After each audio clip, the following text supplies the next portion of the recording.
Assalamualaikum warahmatullahi wabarakatuh. Very best morning to you all. How are you this morning? Okay, in this meeting, we're going to be talking about cooperative principle, speech act, and also politeness strategies. But before that, let me introduce you our presenter. First is Aida Nur Pratiwi, and the second is Homdatun, and the last is Mutmainnah. Well, guys, let us explain you a bit deeper about this lesson.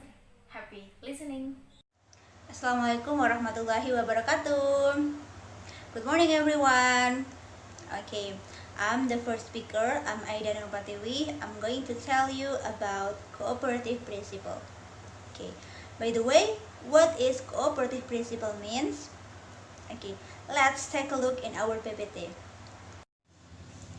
Okay, friends, let's see.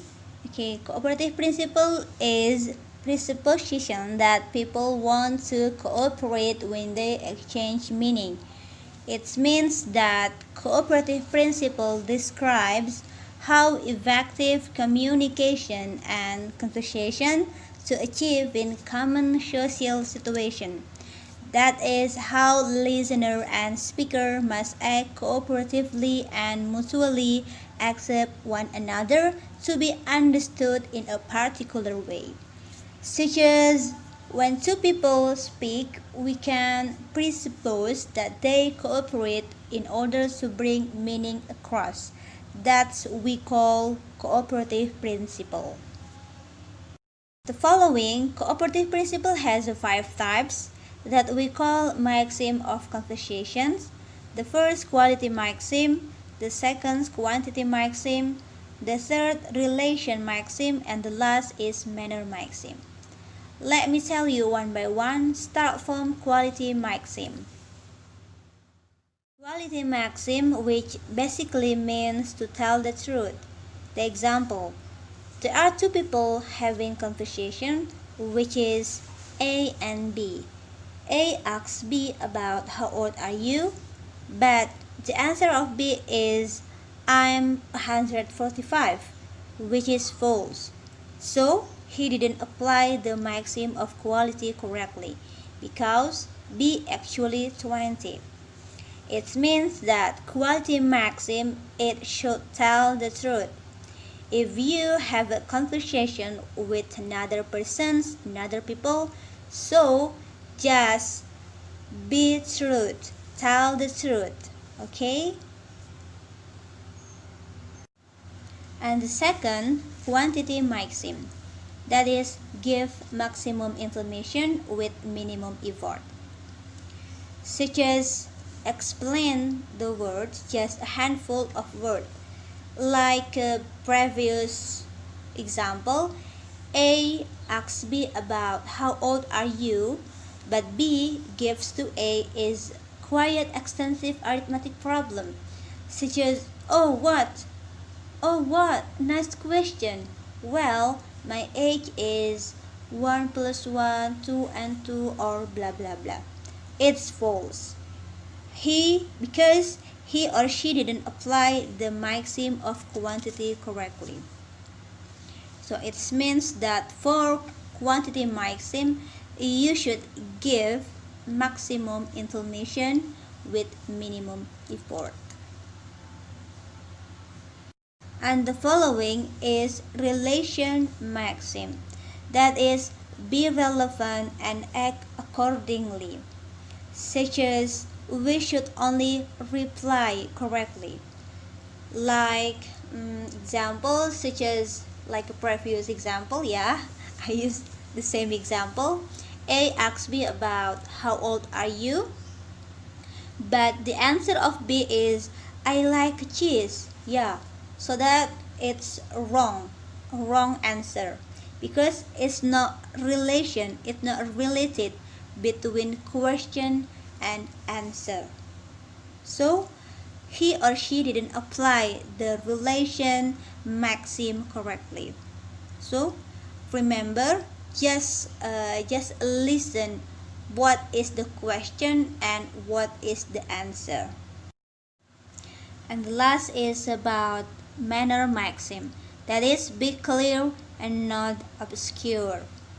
such as we should give information in a clear or orderly without confusing our partner.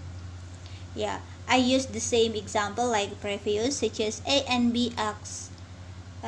asks B about how old are you, but the answer of B is like question 2, such as am I 20 years old or 29 years old or blah blah blah.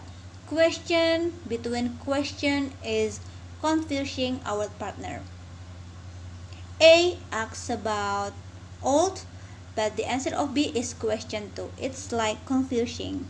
So, for the manner maxim, please be clear and not obscure. That's all from me. Thank you, and I give the next speaker to deliver. Well, we're going to talk about speech act. What is speech act? Speech act is an action performed via utterance.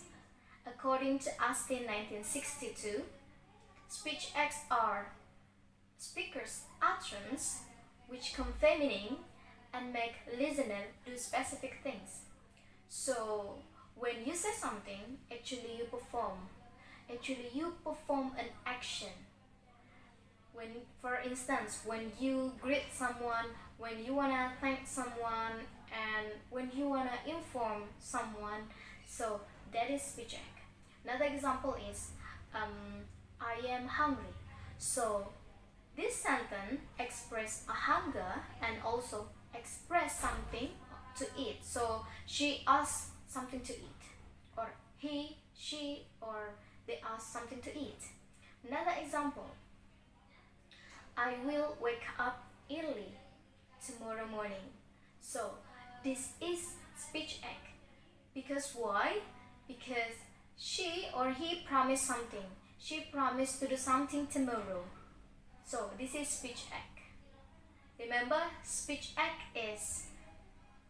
Next is about types of speech act. Speech act consists of 3 types. First is locutionary act, second is elocutionary act, and the third is perlocutionary act. Okay, let us discuss about this. First, locutionary act. Locutionary act is more like what you say is an action, so you have no hidden meaning. And elocutionary act is what you mean by saying something. For instance, you say, "Oh, it's hot here." So by saying this sentence, you mean or you ask to or you intend to someone to do something like turn on the air conditioner, to open the window, or open the door, like that. And perlocutionary act is meant here the effect of what the hearer is performing. Like when you say it's hot here, and the hearer will do something like open the window, turn on the air conditioner, or open the door, like that. So it's more like what the hearer will do, like that. Here we have a 5 classification about speech act. First is declaration. Okay, declaration is when you declare something that can create change into the external situation. For instance, when you are the boss and you have an employee who are not really good in his job, so you said you are fired. By saying that sentence, it will create change into his situation, and it really change everything, including his life. That is declaration, when you declare something and that can change everything. Is representative speech act. In representative speech act, speaker intentions is to assert the belief. For example, I am a good guy. Okay, by saying this sentence means the intention of this utterance to show that the speaker is to make a belief to the hearer that the speaker is a good. The third is expressive. So the speakers express his feeling or his emotional reaction. For instance, I'm so sorry because I leave you alone. Okay. By this sentence, we can analyze that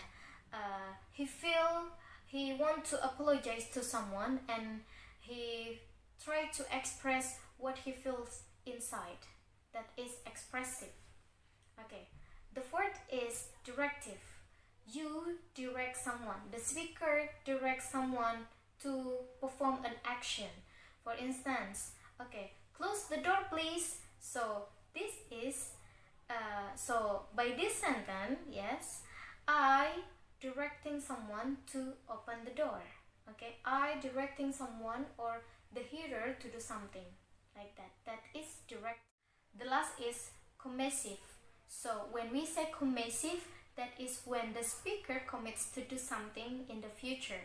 For instance, from now on, I will participate in our group activity. So by this sentence, you are making promise or you are making a commitment that you will participate in your group, okay, in your group activity from now on, okay.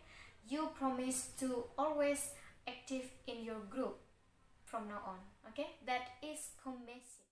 Well, here I'm going to continue the explanation about the strategy of politeness. Yeah.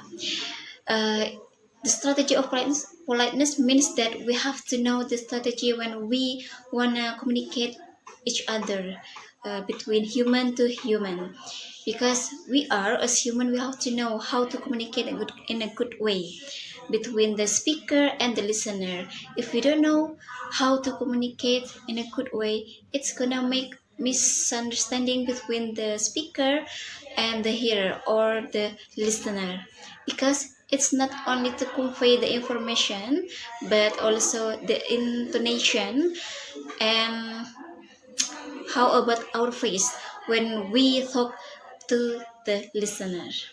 That one. First is about politeness.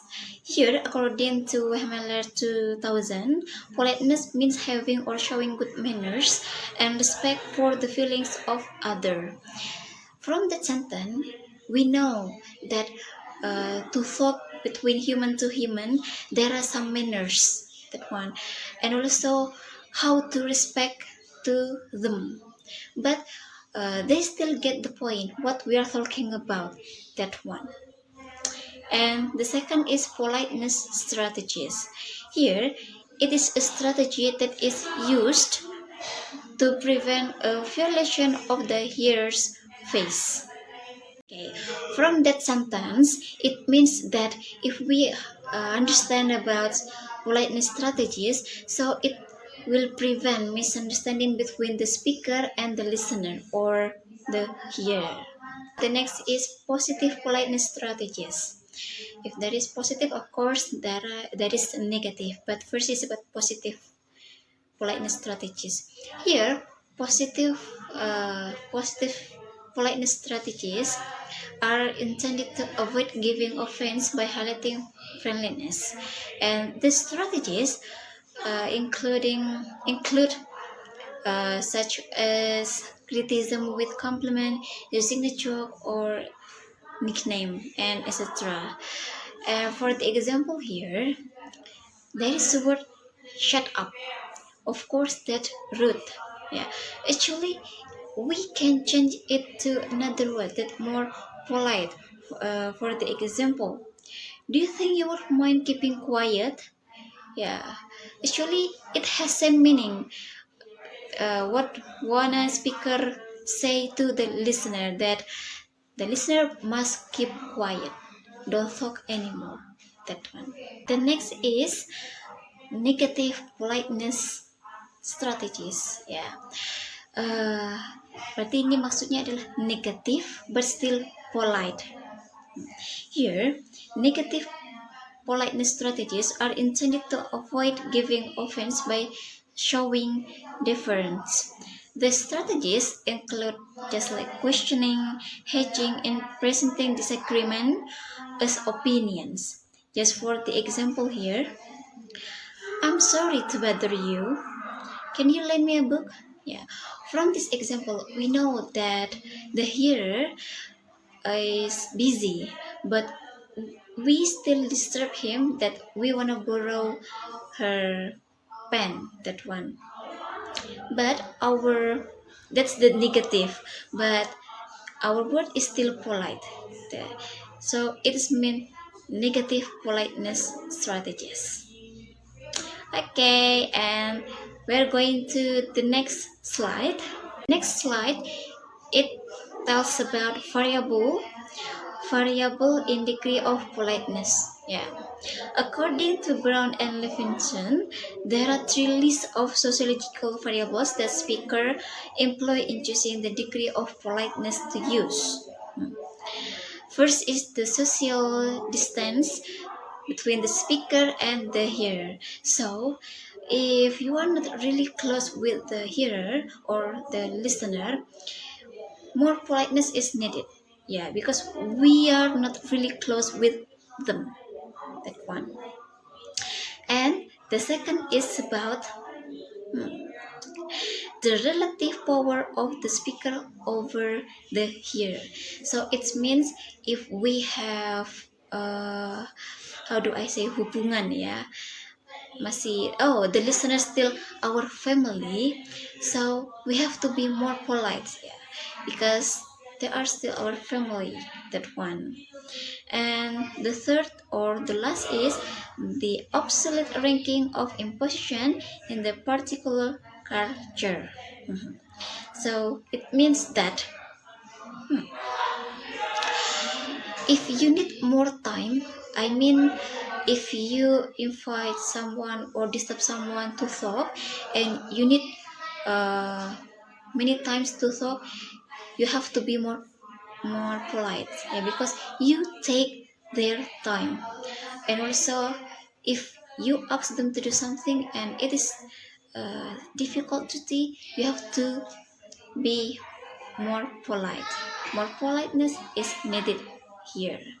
So that's all from me. Thank you.